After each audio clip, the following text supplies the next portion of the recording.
من يضلل فلا هادي له وأشهد أن لا إله إلا الله وحده لا شريك له وأشهد أن محمدًا عبده ورسوله يا أيها الذين آمنوا اتقوا الله حق تقاته ولا تموتن إلا وأنتم مسلمون يا أيها الذين آمنوا اتقوا الله حق تقاته ولا تموتن إلا وأنتم مسلمون يا أيها الناس اتقوا ربكم الذي خلقكم من نفس واحدة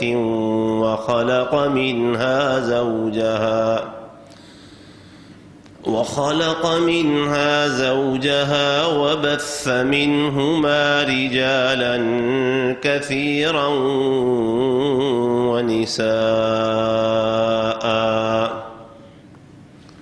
واتقوا الله الذي تساءلون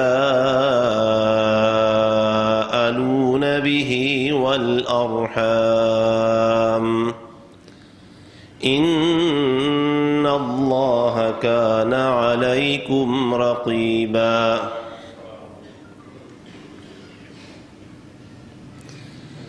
يا أيها الذين آمنوا اتقوا الله وقولوا قولا سديدا يصلح لكم أعمالكم ويغفر لكم ذنوبكم ومن يطع الله ورسوله فقد فاز فوزا عظيما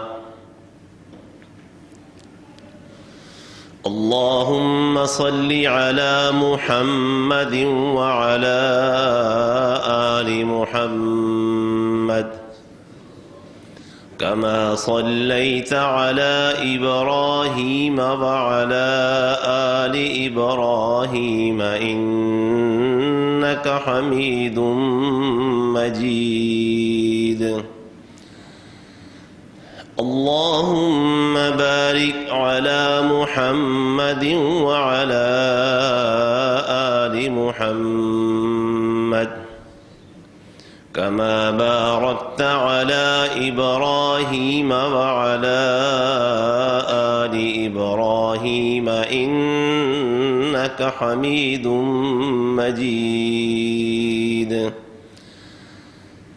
أما بعد فإن خير الحديث كتاب الله وخير الهدي هدي محمد وشر الأمور محدثاتها وكل محدثة بدعة وكل بدعة ضلالة والضلالة في النار سبحانك لا علم لنا إلا ما علمتنا إنك أنت العليم الحكيم اللهم انفعنا بما علمتنا وعلمنا ما ينفعنا وزدنا علما الحمد لله على كل حال ونعوذ بالله من حال أهل النار رب رب أعوذ بك من همزات الشياطين وأعوذ بك رب أن يحضرون أعوذ بالله السميع العليم وبوجهه الكريم وسلطانه القديم من الشيطان الرجيم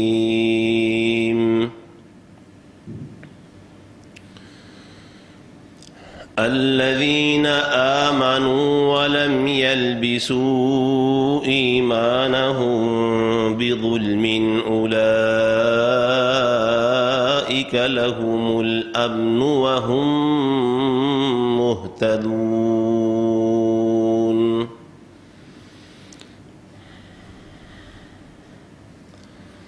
جو لوگ ایمان لائے اور پھر انہوں نے اپنے ایمان کو ظلم و شرک کے ساتھ آلودہ نہیں کیا، یہی لوگ ہیں جن کے لیے امن ہے، اور یہی لوگ ہیں جو کامیابی کے راستوں پر چلنے والے، ہدایت کے راستوں پر چلنے والے ہیں۔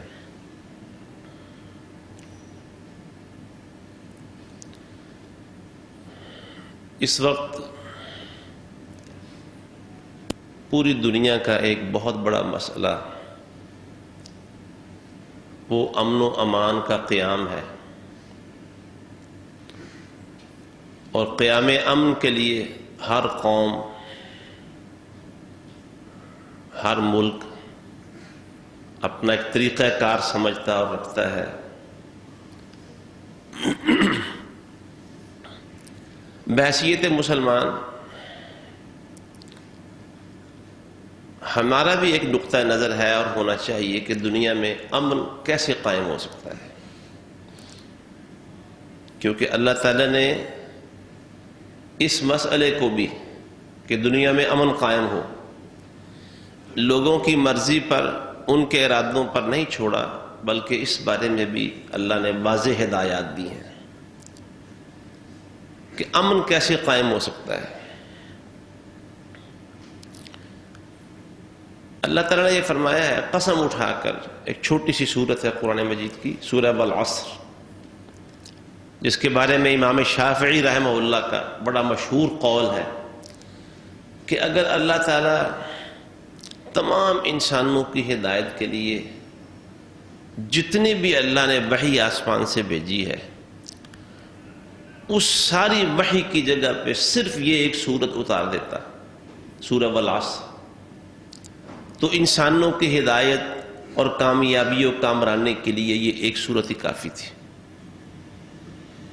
لو ما انزل اللہ علی خلقہ الا ہذہ سورۃ، خلق، اللہ اپنی ساری مخلوق کے لیے اگر صرف یہی ایک سورت اتارتا لکفتہم، تو ان کی ہدایت اور کامیابی و کامرانی کے لیے یہ ایک سورت ہی کافی تھی۔ اور اس صورت میں کیا ہے؟ انسانی ہدایت اور کامیابی کا، کامرانی کا فارمولہ کیا بتایا گیا ہے، طریقہ کیا بتایا گیا ہے؟ فرمایا والعصر، قسم ہے زمانوں کی، ان الانسان لفی خسر، حقیقت یہ ہے کہ سب انسان خسارے میں ہے، گھاٹے میں ہے۔ عصر سے مراد انسانی تاریخ کی گواہیاں ہیں۔ اللہ نے زمانوں کی تاریخ کو گواہ بنا کر کہا ہے کہ سارے زمانوں کی تاریخ بتاتی ہے، گواہی دیتی ہے کہ انسان گھاٹے میں ہے۔ الذین آمنوا، مگر وہ لوگ گھاٹے میں نہیں ہیں جو ایمان لائے۔ تو گویا خسارے سے، نقصان سے، خوف و ہراس سے نکالنے والی چیز، اور اس کے لیے جو سیڑھی ہے، اس کے لیے جو راستہ ہے، اس کا پہلا قدم، اس راستے کا، اس سیڑھی کا پہلا زینہ وہ ایمان ہے۔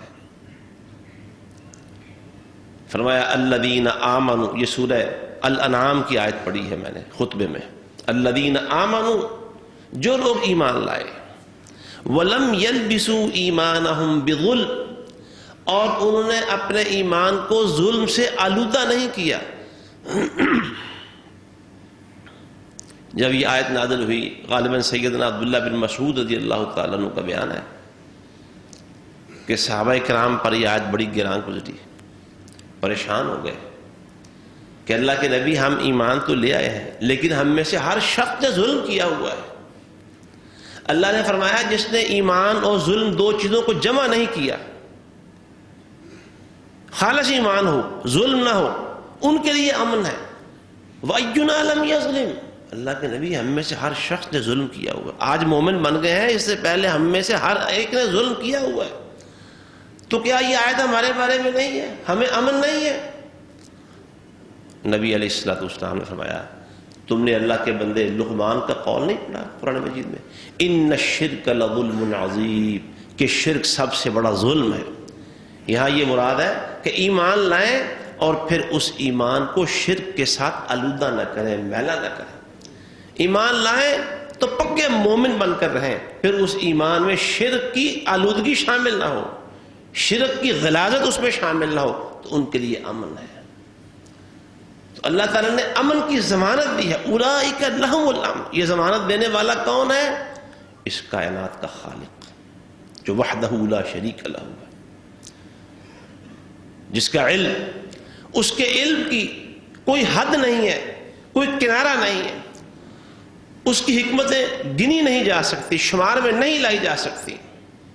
اس کا علم بے حد و حساب، اس کا علم ایک ایسا سمندر ہے نہ جس کی تہ ہے اور نہ اس کا کوئی کنارہ ہے۔ اس کی حکمتیں ہیں کہ جنہیں کوئی پا ہی نہیں سکتا۔ اس اللہ نے یہ ضمانت دی ہے، یہ فارمولہ بتایا ہے کہ امن تو حقیقت میں ان کے لیے ہے جو ایمان لائیں گے۔ ایک اور حوالے سے بھی غور کریں، اللہ تعالیٰ کے جو صفاتی نام ہے نا، صفاتی نام، ان میں سے ایک نام ہے المؤمن۔ مؤمن، المؤمن کے معنی کیا ہے؟ ویسے تو ہم ایک دوسرے کو جی ہم مومن ہیں، جی فلاں بھی آپ مومن ہیں، فلاں شخص بھی مومن، حدیثوں میں کئی حدیثوں میں یہ بات ہے جس میں فلاں فلاں باتیں پائی جائیں وہ مومن ہے۔ اللہ کا صفاتی نام ہے مؤمن، اس کے کیا معنی ہے؟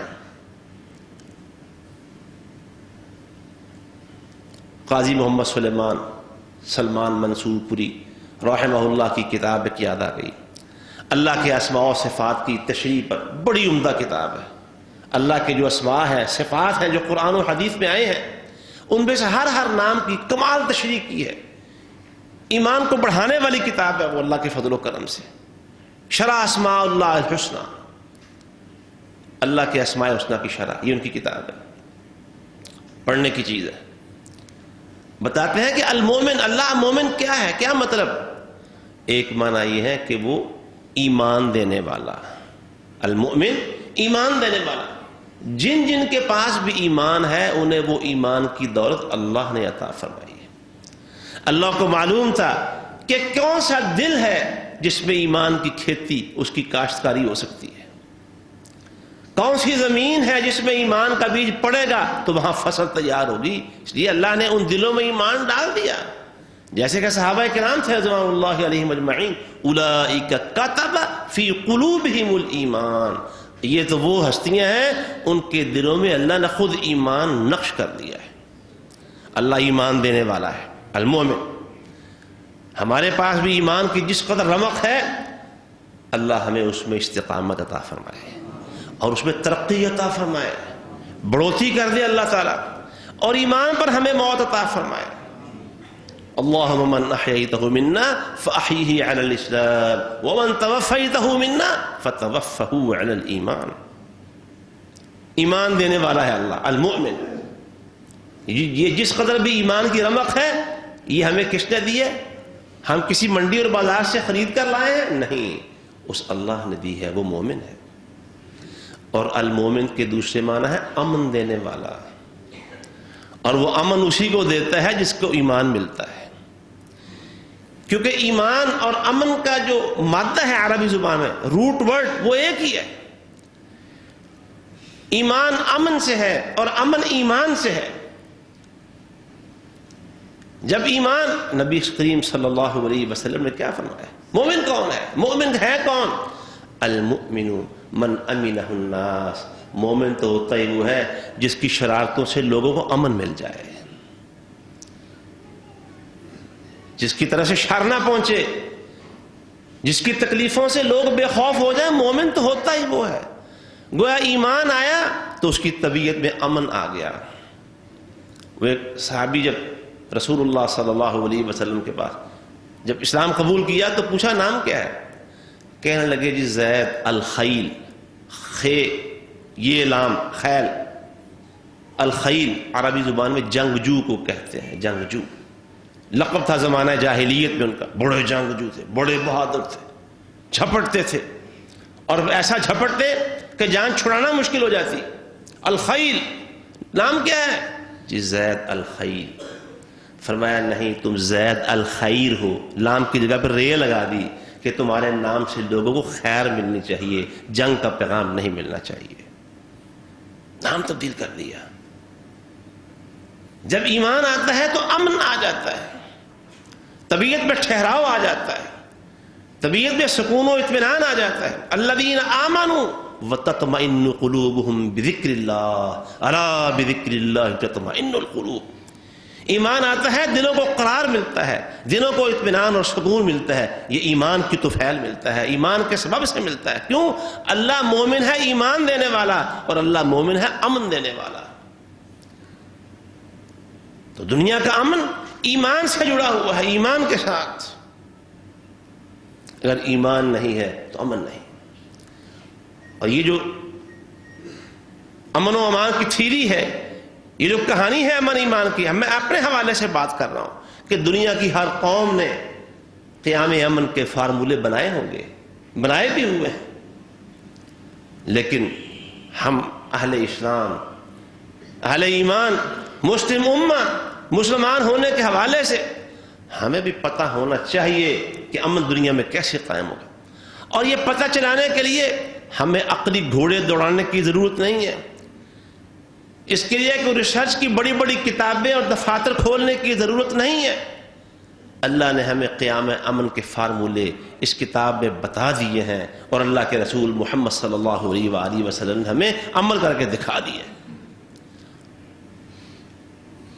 آج کل ویسے بھی اس بات کا بڑا غلغلہ ہے، چرچا ہے. پاکستان کے حوالے سے ریاست مدینہ کی بات تو ہم پچھلے 3 سال سے سن رہے ہیں باقاعدگی کے ساتھ. تو مدینہ کی ریاست محمد الرسول اللہ صلی اللہ علیہ وسلم نے قائم کی تو وہاں امن ہی امن تھا. خوف تھے پہلے، لیکن جب اللہ کے رسول صلی اللہ علیہ وسلم کو اللہ نے مدینہ کا اقتدار دیا، مدینہ کا اختیار دیا، مدینہ کی حکومت دی، تو مدینہ میں امن قائم ہو گیا تھا. وہ قیام امن ایمان کے ساتھ جڑا ہوا ہے. ایمان نہیں ہے، باقی قوموں کو چھوڑیے. ہم اپنی بات کرتے ہیں. علامہ اقبال بھی کہہ گئے ہیں کہ تم دنیا میں ترقی، کامیابی اور کامرانی کے حوالے سے دوسری قوموں کو نہ دیکھو، اپنی قوم کو ان پر یا ان کو اپنے قوم پر قیاس نہ کرو کہ خاص ہے ترکیب میں قوم رسول ہاشمی. یہ قوم رسول ہاشمی ہے. جو کام دوسری قوموں کی ترقی کا سبب ہو سکتے ہیں، وہی کام اس قوم کی بربادی کا سبب ہو سکتے ہیں. جس کام سے اس ملت کو دنیا میں امن و امان اور ترقی مل سکتی ہے، عین ممکن ہے کہ دوسری قومیں انہی کاموں کی وجہ سے زوال پذیر بھی ہو جائیں. لیکن امت مسلمہ کے لیے اللہ تعالیٰ نے اپنی کتاب میں اور اللہ کے رسول صلی اللہ علیہ وسلم نے اپنی سیرت کے ساتھ یہ واضح کر دیا ہے کہ قیام، امن کا قیام کیسے ہوتا ہے. وہ ایمان کے بغیر ممکن نہیں ہے. ایمان کے جب تک تقاضے پورے نہیں ہوں گے. اللہ کے رسول صلی اللہ علیہ وسلم نے دنیا کو عدل دیا. مدینہ کی ریاست میں عدل ہوتا تھا. آپ نے ایسا نظام قائم کیا، جانیں محفوظ ہو گئیں. صدیوں سے لوگ امن اور چین کی نیند سوئے نہیں تھے. یہ مدینہ کے لوگ جو انصار بنے، اوس اور خزرج، کچھ 1.5 صدی کے قریب ان کی جنگیں رہیں، اور جنگوں میں دونوں طرف کے ہزاروں نہیں لاکھوں افراد قتل ہوئے. رسول اللہ صلی اللہ علیہ وسلم جب یہاں مدینہ تشریف لائے، یہ سارے باہم شیر و شکر ہو گئے. جس طرح دودھ اور شکر مکس کر کے دودھ کا الگ اور شکر کا وجود الگ نہیں رہتا، انصار، اوس و خزرج کے لوگ یوں باہم شیر و شکر ہو گئے تھے. اور بلکہ مہاجر بھی ایک قوم ان کے ساتھ شامل ہو گئی. ایسی محبت، ایسا پیار، ایسی الفت، ایسا امن قائم ہوا کہ وہ انصار کہنے لگے میرا ایک گھر ہے، آدھا تم لے لو، آدھا میں اپنے پاس رکھتا ہوں. تم مکے سے آئے ہو، تمہارا گھر نہیں ہے، گھر والی بھی نہیں ہے، میری 2 گھر والیاں ہیں. کیونکہ اس وقت پردے کا حکم نہیں تھا. دیکھو دونوں میں سے ایک جو تمہیں زیادہ پسند ہے میں اس کو طلاق دیتا ہوں، عدت گزرے گی اس کے ساتھ شادی کر لینا. فرمایا مومن تو ہوتا ہی وہ ہے جس سے لوگوں کو امن ملے، لوگوں کو سکون ملے. مومن تو ہوتا ہی وہ ہے جس کی ہاتھ سے، جس کی شرارتوں سے، جس کی زبان سے دوسروں کو سلامتی ملے. المسلم من سلم المسلمون من لسانہ و یدہ. حقیقی مسلم تو ہے ہی وہ، نماز پنجگانہ تو اس نے ادا کرنی ہی کرنی ہے. رمضان آئے تو روزے تو رکھنے ہی رکھنے ہیں. مال ایک خاص نصاب کو پہنچے تو زکوٰۃ تو دینی ہی دینی ہے. جب اس پر حج فرض ہوگا وہ تو اس نے کرنا ہی کرنا ہے. یہ اللہ کے فرائض ہیں، تکمیل نہیں کرے گا تو اسلام کس بات کا. اصل اور پورا مسلم وہ ہے جس کے ہاتھوں سے لوگوں کو سلامتی ملے، جس کی زبان سے لوگوں کو سلامتی کا پیغام ملے. اور پتہ ہے وہ پیغام کہاں سے شروع ہوتا ہے؟ کہ لوگ محفوظ ہو جائیں شرارتوں سے، زبان درازیوں سے، دست درازیوں سے لوگ محفوظ ہو جائیں. سوچ اور فکر کے کسی گوشے میں لوگوں کے لیے شرارت موجود نہ رہے. پتہ ہے اس سفر کا آغاز کہاں سے ہوتا ہے؟ معلوم ہے کسی کو؟ اس سفر کا آغاز ہوتا ہے لا الہ الا اللہ سے ہوتا ہے. لا الہ الا اللہ. 1,24,000 اللہ کے نبی اور رسول دنیا کو لا الہ الا اللہ بتانے آئے تھے. دنیا کو امن مل سکتا ہے تو لا الہ الا اللہ سے مل سکتا ہے. اور یہی تو وہ لا الہ الا اللہ ہے جس کے لیے ہم نے یہ پاکستان حاصل کیا تھا. دنیا میں اس وقت جتنے ممالک موجود ہیں، مسلم یا غیر مسلم، ان میں سے پاکستان واحد اس حیثیت کا مالک ہے کہ اس کی بنیاد ہی اس لیے رکھی گئی کہ یہاں لا الہ الا اللہ پہ عمل ہوگا. بتائیے کہ اور کہتے ہیں اس وقت دنیا میں 2 ریاستیں ایسی ہیں، دنیا میں 2 جو عقیدہ و مذہب کی بنیاد پر تعمیر ہوئی ہیں. ایک پاکستان ہے اور ایک اسرائیل ہے. اسرائیل اگرچہ اس کے حوالے سے وہ یہودیوں کا ہے، لیکن وہ ریاست بنائی ہی صرف انہوں نے اپنے مذہب کے قیام کے لیے ریاست بنائی تھی. اور اس سے پہلے پاکستان اپنا وجود قائم کر چکا تھا. پاکستان کا مطلب کیا؟ لا الہ الا اللہ. جب مدینہ کی ریاست بنی تھی رسول اللہ صلی اللہ علیہ وآلہ وسلم میدان جنگ و جہاد کے اندر بھی جاتے تھے تو وہاں بھی جا کے سیدنا علی المرتضیٰ رضی اللہ تعالیٰ عنہ کو جب خیبر کی مہم پر، آخری مہم پر روانہ کیا آپ نے، اس وقت انہیں بھی کہا تھا. سیدنا معاذ بن جبل رضی اللہ تعالیٰ عنہ کو جب یمن بھیجا تھا انہیں بھی یہی بات کہی تھی. یمن بھیجا تو کہاں علی معاذ بن جبل رضی اللہ تعالیٰ عنہ کو کہا کہ معاذ تم ایک ایسی قوم کے پاس جا رہے ہو جو اہل کتاب ہے، سب سے پہلی بات جس کی تم نے انہیں دعوت دینی ہے وہ لا الہ الا اللہ ہے. علی المرتضیٰ رضی اللہ تعالیٰ عنہ کو آپ نے تلوار دی، جھنڈا دیا اور خیبر کی طرف روانہ کیا اور کہا کہ علی اہل کتاب کی طرف جا رہے ہو. تلوار پکڑ لی، جھنڈا لیا اور چل دیے. اب پوچھا اللہ کے نبی جاتے ہی کیوں؟ آخر شیر خدا تھے وہ، حیدر لقب تھا ان کا. عرض کی اللہ کے نبی جاتے ہی پرخچے اڑانا شروع کر دوں ان کے؟ فرمایا نہیں علی، جا کے سب سے پہلے انہیں لا الہ الا اللہ کی دعوت دینا تھا سب سے پہلے. کیوں؟ قرآن مجید کا حکم ہے قل یا اہل الکتاب تعالوا الی کلمۃ سواء بیننا وبینکم الا نعبد الا اللہ ولا نشرک بہ شیئا. اے علی سب سے پہلے انہیں لا الہ الا اللہ کی دعوت دینا. تو دنیا کو لا الہ الا اللہ نے امن دیا، رسول اللہ صلی اللہ علیہ وسلم کی دعوت نے امن دیا لوگوں کو. اور وہ اوس و خزرج کی بات میں کر رہا تھا، جنگیں صدیوں پر مشتمل اور محیط، لاکھوں کا قتل، بڑی عورتوں کے سہاگ اجڑے لٹے، بڑے بچے یتیم ہوئے، بڑی ماؤں کی گودیں خالی ہوئی تھیں. جب رسول اللہ صلی اللہ علیہ وسلم یہاں مدینے میں آ گئے تو نقشہ کیسے تبدیل ہوا. یہ 2 ہی دن میں کیا ماجرا ہو گیا کہ جنگل کا جنگل ہرا ہو گیا. قرآن کیا کہتا ہے وَاعْتَصِمُوا بِحَبْلِ اللَّهِ جَمِيعًا وَلَا تَفَرَّقُوا. وَاذْكُرُوا نِعْمَةَ اللَّهِ عَلَيْكُمْ إِذْ كُنْتُمْ أَعْدَاءً فَأَلَّفَ بَيْنَ قُلُوبِكُمْ فَأَصْبَحْتُمْ بِنِعْمَتِهِ إِخْوَانًا۔ اللہ کا یہ احسان تو یاد رکھو نا کہ تم دشمن تھے اور دشمنی نے تمہیں جہنم کے کنارے پر پہنچایا ہوا تھا، اللہ نے اپنا انعام یہ کیا، اپنا نبی بھیجا، اپنی کتاب بھیجی اور تمہیں بھائی بھائی بنا کے رکھ دیا اللہ نے۔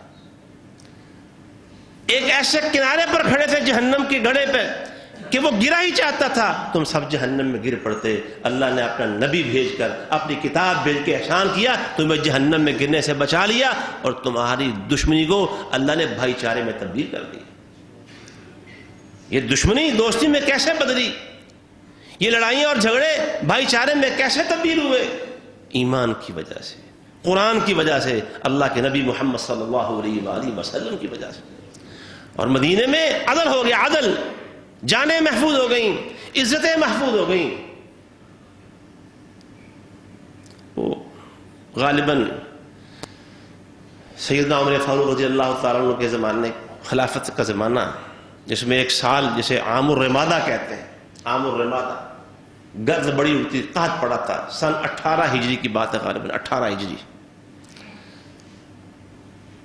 قحط بڑا تھا، پورا جزیرہ عرب اس قحط کی لپیٹ میں آ گیا، گرد اڑتی رہتی تھی، بارش ہوتی نہیں تھی، گرد اڑتی، وہ سانسوں پر بھی اس کا اثر ہوتا ہے، آپ کو پتہ ہے آلودگی ہو تو سانس کی بیماریاں بھی پیدا ہوتی ہیں، کھانے پینے کو بھی کچھ نہیں ملتا تھا، سوکڑے کی بیماری لگتی تھی، لوگ مر جاتے تھے۔ غالباً اسی سال میں سیدنا عمر فاروق رضی اللہ تعالی عنہ نے یہ بات کہی تھی کہ اگر فرات کے کنارے کوئی بکری کا بچہ بھی بھوکا پیاسا مر گیا، اور بعض نے کہا کہ کتے کے بچے کے بارے میں کہا تھا، اگر وہ بھی بھوکا پیاسا مر گیا تو اس کا سوال عمر فاروق کو ہوگا، عمر فاروق کو۔ اور آج ابھی یار کتنا عرصہ ہوا تھا، رسول اللہ صلی اللہ علیہ وسلم نے جو ریاست قائم کی، ریاست مدینہ جس کو کہتے ہیں، 10 سال آپ نے گزارے، ابو بکر رضی اللہ تعالیٰ عنہ نے 2 سال گزارے، 10 اور 2 12، اور 12 میں کتنے اور ڈالیں گے، 12 ہوں گے 6 سال، امیر المومنین عمر فاروق کے بھی 6 سال ہوئے ہیں۔ اور اس میں کہتے کیا ہیں، ابھی صرف یہ سال کتنے گزرے ہیں اس سیاست کو، تو کہتے ہیں کہ اگر ایک بکری کا بچہ بھی پیاسا مر گیا، بھوکا مر گیا اس قحط کے دوران، اس کا سوال عمر فاروق کو ہوگا۔ اور ہماری ریاست کو، یہ ریاست مدینہ کو قائم ہوئے کتنا عرصہ ہو گیا ہے، جو لا الہ الا اللہ محمد رسول اللہ کے نام پر بنی تھی، 5 صدی ہو گئی، 5 صدی، کوئی برس 2 برس کا قصہ نہیں ہے، آدھی سے بھی زیادہ صدی گزر گئی ہے۔ یہاں ایک بڑی معروف شاہراہ کے کنارے عزت لٹ جاتی ہے، عورت دہائیاں دیتی ہے اور کوئی ادارہ اس کی ذمہ داری قبول کرنے کو تیار نہیں ہے۔ اس ماں کی عزت کو اس کے بچوں کے سامنے تار تار کر دیا جاتا ہے، کوئی پوچھنے والا نہیں۔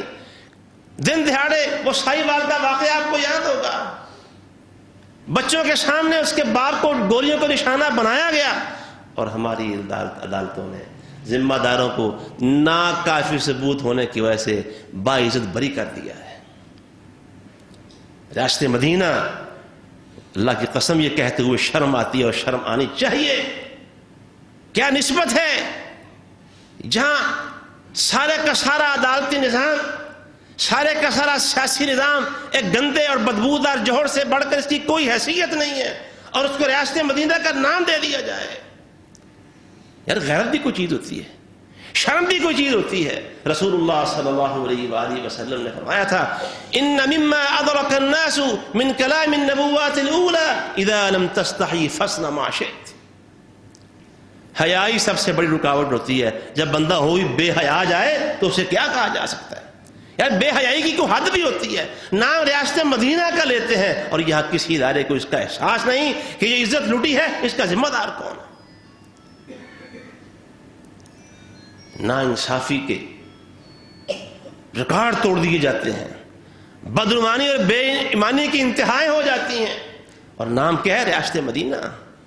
ولا حول ولا قوت الا باللہ۔ نبی کریم صلی اللہ علیہ وسلم نے ایک نظام بنایا، جاؤ یہ اسی نظام کی خیر و برکات تھی، جو خلافت کا نظام تھا نا، خلافت راشدہ، خلافت راشدہ 30 سال تھے اس کے. رسول اللہ صلی اللہ علیہ وسلم نے فرمایا تھا میرے بعد 30 سال تک خلافت راشدہ رہے گی, 30 سال تک. اور اس کی خیر و برکات بعد میں صدیوں اور زمانوں تک موجود رہیں.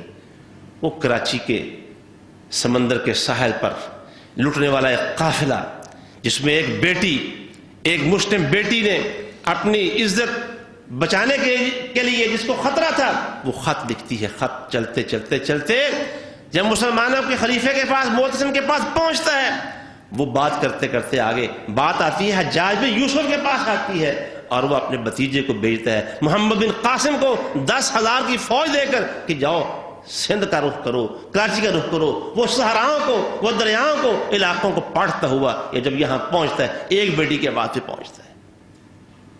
یار جب امت زندہ تھی, جب ریاست مدینہ کی اثرات اور ان کے فیوز و برکات موجود تھے, ایک بیٹی کی آواز پر 10,000 کا لشکر وہاں سے چلتا ہے, عرب کے صحراؤں اور دریاؤں کو, راستوں کو پاٹتا ہوا یہاں ہندوستان کے اندر پہنچتا ہے. اور آج یہ اسلام کی خیر و برکات جس سے میں اور آپ لطف اندوز ہو رہے ہیں, جو آج اسلام ہماری شناخت ہے, یہ اسلام اور امت مسلمہ ہونا ہمارا اعزاز ہے, اس کے پیچھے اس محمد بن قاسم کے قافلے کے بھی اثرات موجود ہیں اللہ کے فضل و کرم کے ساتھ. امن و امان یہ ایمان کے ساتھ ہے, ایمان نہیں ہے تو امن و امان نہیں ہے. اللہ کے رسول صلی اللہ علیہ وسلم نے لوگوں کو ایمان دیا اور لوگوں کو امن بھی عطا فرمایا. عزتیں محفوظ ہوئیں, عزتیں محفوظ ہوئیں. اور یہ عزتیں اس وقت تک محفوظ نہیں ہو سکتی کیونکہ بات ہم مسلم قوم ہیں, ہمارا دستور, ہمارا دین یہ اللہ کی کتاب قرآن مجید ہے اور اللہ کے رسول صلی اللہ علیہ وسلم کی حدیث ہے. ہمارا ایمان اس کے اوپر ہے. جب تک یہ نہیں ہوگا امن و امان کبھی قائم نہیں ہو سکتا. امن و امان کے قیام کا خواب شرمندہ تعبیر نہیں ہو سکتا جب تک اللہ کی کتاب یہاں نافذ نہیں ہوگی. اور حقیقت یہ ہے ہم نے دانستہ طور پر ارادتاً اللہ کی کتاب سے منہ موڑا ہوا ہے. بھول جائے انسان, غلطی ہو جائے, علم نہ ہو, اس کے مسائل الگ ہیں, جان بوجھ کے اللہ کی کتاب کو ایک طرف رکھا ہوا ہے اور اپنی مرضی سے اپنی زندگی کا سفر پورا کر رہے ہیں. کیا خیال ہے یہ بات یہاں پوری دنیا نے سنی نہیں؟ جب اسلامی حدود کے قیام کی بات ہوئی ہماری حکومت کی صفوں سے آواز اٹھی یہ سزائیں تو بڑی دہشت گردانہ ہیں, ان سزاؤں کے اندر تو وحشت و بربریت کی بو آتی ہے. کیا کسی مسلم قوم کا کوئی حکمران یا کوئی خاتون حکمران ہو یا مرد ہو, کیا اس کو یہ بات زیب دیتی ہے کہ اللہ کے قانون کو وہ دہشت گردی قرار دے؟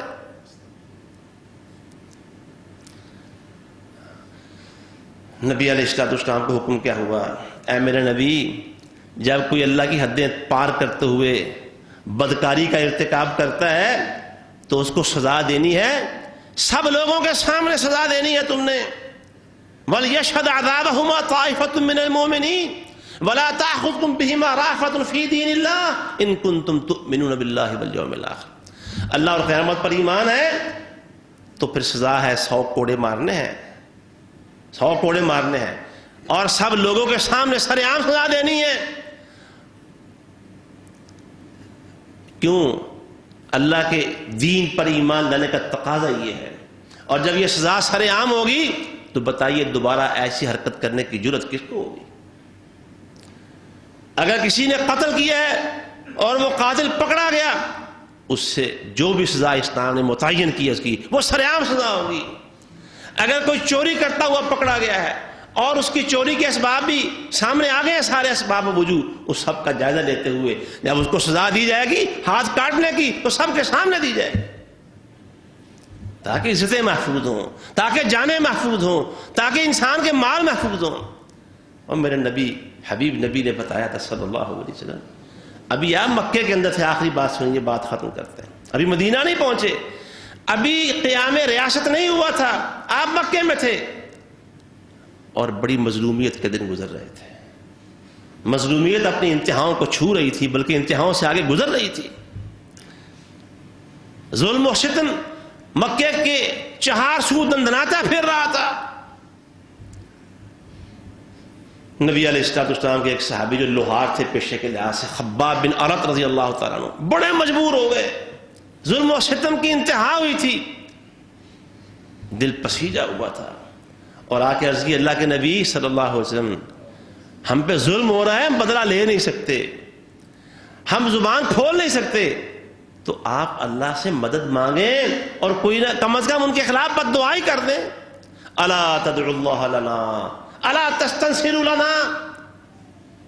اللہ کے نبی اللہ کو پکاریں، دعا کریں، بد دعا کریں ان کے خلاف، اللہ ہماری مدد کرے. بات لمبی ہے. نبی علیہ السلام نے آخری بات یہ فرمائی تھی کہ بڑی جلدی میں ہو تم لوگ. فرمایا دیکھو اسی دین کی برکت سے ایک وقت آئے گا، یمن کا ایک علاقہ ہے صنعاء اور ایک علاقہ ہے حضرموت. یہ صنعاء سے حضرموت تک کا جو راستہ ہے پہاڑی راستہ ہے اور بڑا ہی پرپیش اور پرخطر قسم کا راستہ ہے. ان راستوں میں ڈاکو لٹیرے رہتے تھے، قافلوں کو لوٹ کے چھلانگوں کی طرح غائب ہو جاتے تھے. سفر کرتے ہوئے لوگ گھبرایا کرتے تھے. فرمایا اے خباب بن رت جلدی نہ کرو، یہی دین جس کی وجہ سے آج تم مظلومیت کا شکار ہو، اسی دین کی برکت سے ایک وقت آنے والا ہے بہت جلد کہ صنعاء سے حضرموت تک کا سفر اتنا پرامن ہو جائے گا کہ لوگوں کو، قافلوں کو لٹنے کا اندیشہ ختم ہو جائے گا. اللہ کے سوا پھر کسی کا ڈر نہیں رہے گا. یا جنگلی درندوں، بیڑیوں شیڑیوں کا ڈر تو ہو سکتا ہے، لیکن اللہ کے سوا اس خطے کے اندر کسی کو کسی کا ڈر نہیں رہے گا. یہ دین کی وجہ سے تھا. اور یہ تو مکہ کی بات ہے.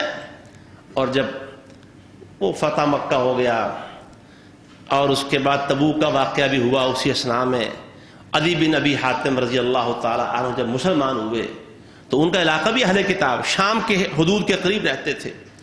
اللہ کے انہوں نے بھی حدیث بیان کی کہ نبی علیہ السلام نے بتایا کہ عدی دیکھنا ایک وقت آئے گا ہیرا سے، جو ان کے علاقے سے آگے کا تھا شام کی طرف، کہ ہیرا سے ایک عورت چلے گی زیورات سے لدی پھدی ہوئی اور مکے اللہ کے گھر کا حج کرنے جائے گی، اسے اللہ کے سوا کسی کا ڈر نہیں ہوگا.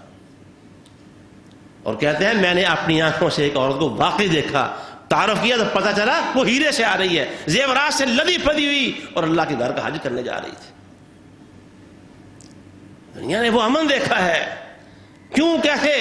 کیوں وہاں ایمان تھا، وہاں اللہ کے حکام کی تنفیذ تھی، نفاذ تھا، وہاں انسانی جانوں کی قدر و قیمت موجود تھی، لوگوں کو عدل ملتا تھا، انصاف ملتا تھا. آج جب ہم ریاست مدینہ میں ہیں، پاکستان جس کو ریاست مدینہ کہا جا رہا ہے، باور کروانے کی پوری کوشش کی جا رہی ہے، اس کے اندر جو پاکستان بنا ہی لا الہ الا اللہ کے نام پتا. جب تک لا الہ الا اللہ محمد الرسول اللہ یہ دلوں میں نہیں اتارا جائے گا، جب تک اس کے اوپر عمل درآمد کو یقینی نہیں بنایا جائے گا، جب تک یہ لا الہ الا اللہ محمد رسول اللہ زندگیوں کا حصہ نہیں بنے گا، جب تک یہ اوڑھنا بچھونا نہیں بنے گا، جب تک اللہ کی کتاب یہاں نہیں آئے گی عملی طور پر، جب تک محمد رسول اللہ صلی اللہ علیہ وسلم کا فرمان نہیں آئے گا، قیام امن کا خواب شرمندہ تعبیر نہیں ہو پائے گا. وآخر دعوانا ان الحمد للہ رب العالمین.